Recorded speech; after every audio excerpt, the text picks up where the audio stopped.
तुमचे सहवासात घालवलेले 10 दिवस कसे पटकन जातात हे मलाही कळत नाही.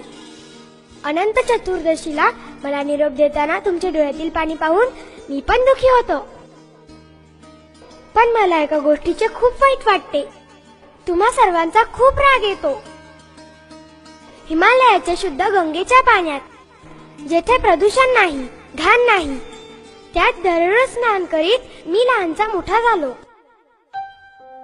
आणि 10 दिवस झाल्यावर तुम्ही मला अशा तलावात, नदीवर विसर्जित करता जेथे गावाच्या, शहराच्या गटारीचे पाणी जमते.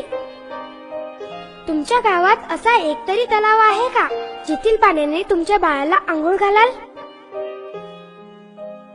त्या तलावातल्या पाण्याने तुम्ही गुळणा तरी करू शकता का? जेवढ्या शुद्धतेने तुम्ही माझा उत्सव साजरा करतात तेवढ्या शुद्ध पाण्यात मला विसर्जन कराल? अगदी तुमच्या घरातल्या बादलीत केलं तरी चालेल. थोड्या दिवसात तळाशी माती जमा होईल. पुन्हा पुढच्या वर्षीसाठी ती माती जपून ठेवा. मी या मातीपासूनच बनलो आहे. ही माझी माता पार्वती म्हणजेच धरती माता. तिच्याच घामापासून म्हणजेच मातीपासून मी बनलो आहे.